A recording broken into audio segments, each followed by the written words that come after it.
Hello, everyone.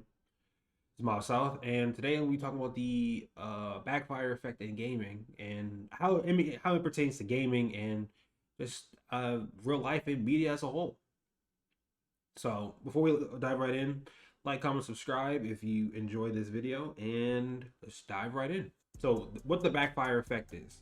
The backfire effect happens when someone is presented with evidence that contradicts their beliefs or opinions, and instead of changing their mind, they become even more committed to their original stance. It's like their brain goes into defense mode, protecting what they believe from being challenged. I'm gonna start with how this pertains to gaming, and then I will go to like a couple examples in anime, and then I'll talk about real life and why it happens, and what possibly could be done to change it.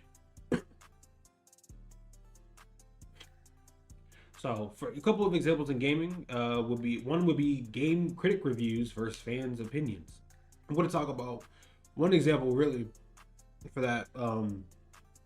It's like there's plenty of examples for this. One could be Starfield. You could say, "Hey, Starfield does this pretty well," and all of a sudden you have, you could provide like good evidence, not like good evidence, but like a good evidence for your claim, right? You'd be like, oh, it does this pretty well compared to other games, or I just enjoyed this more, so this is why I liked it. And then instead of that, some people say like, you know what, I respect that. I respect that. No, what you're gonna hear and say is that, well, you're just dumb, stupid. Bethesda sucks. Xbox sucks, and yeah, I mean, it happens all of the time. This really pertains to the internet, because I feel like if you had that conversation with someone in person, it wouldn't be like that. But people be on the internet, bro. They be them Twitter fingers be Twitter fingering, bro. They say all that shit online, but then won't back it up in person. Another one I would like to talk about would be skill-based matchmaking. I could say, hey, skill-based matchmaking. It may not be for everyone, but for me, it keeps me engaged with the game. You know, I don't have time to get good at the game. I just like to play for fun, casual, and just have a casual experience. And this is why I enjoy skill-based matchmaking. And then people on the internet, or maybe even in real life, they'd be like, "No, that's wrong. Skill-based matchmaking is ruining everything." And instead of acknowledging your beliefs or your values or your opinion, they instead say you're wrong, and they double down on their own while not even trying to acknowledge yours. The same can be said for people who are against skill-based matchmaking. They can say, "Hey, skill-based matchmaking might be cool, but I feel like it ruins the overall experience because it doesn't really I hope, like, for lack of a better term, like the ecosystem of the game, right? Like it just, I'm always getting paired. It takes longer for me to get paired in the games because I'm an above skilled player. It takes me longer to get in the games. The games aren't as fun because I'm playing against people that are just my skill level. I mean, I could just be playing ranked if I wanted that, but I don't want to play ranked. I want to play casual. I want to play public matches. And then the people on the internet would be like, "No, you're wrong. You're too good of a player. Stop sweating. Go touch grass. Blah blah blah blah blah." That. And then the last example I want to talk about in gaming, really, now this is a huge one, is the console wars. Yes, the console wars are still going on Twitter because it's Twitter. What do you expect? Now, like, for me, now this one affects me a little bit more. Still to this day, I try not to, be that biased, right? But you know, but my bias is towards Xbox. So on my timeline, it's nothing but Xbox. Some PlayStation, but when I do get PlayStation, it's them shit talking Xbox, and then someone responding to it.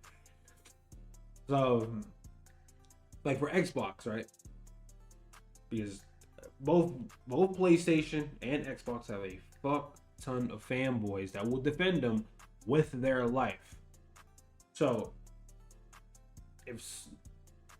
for Xbox, if I'm an Xbox fan, right, and I say, hey, we may not be as good as PlayStation, but hey, we got Game Pass, right? We own Activision, we own Bethesda, we have a lot of studios, right? And we're trying to make gaming more accessible to people. And PlayStation fans, well, the ones on the internet, will be like, don't care. All your games are going to be on PlayStation anyway, so boo-hoo, right? PlayStation is better. We won the console wars, and you're still trying. Why are you still trying? Stop. Leave the industry, right? And then, all this other shit like, oh, we have Spider-Man, this, that, Astrobot, we're going to win Game of the Year for the upteen time while you have 0. Suck it, bitch. And that's all you see. That's all you see. Same thing you said for PlayStation. PlayStation, because still bring up how good Xbox is, but say like, hey, I still think we're better. And then an Xbox fan would be like, shut up. You're just following Xbox's footsteps with bringing games to PC. You're gonna do eventually everything Xbox is doing, so you're not reinventing the wheel. Shut up. You're gonna be right behind us. Shit like that. It's just back and forth. It really is just back and forth. Now, I was gonna give one example of like anime. And one example I think really will prove this if you're an anime fan. We all know how Attack on Titan ended, right? A lot of people didn't like that. A lot of people. Now, if you go to Reddit and you go to the subreddit, I think it was Titanfall. If you go on that fucking subreddit and you say anything positive about the ending, you can say, you know what? It was a safe ending, but it was still a good ending to the story. You are going to get fucking cooked, my brother. They do not like that fucking ending. They will. I mean, it's like every single post, like every other post is them shit talking about that fucking ending. Holy shit. Like, they still to this day do not like that fucking ending.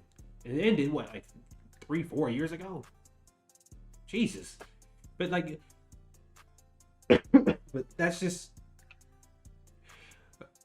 how it is. And now we're gonna talk about some real life examples. One real life example, and I think that's really all. I'm probably really only talk about this one. I think this one will prove my point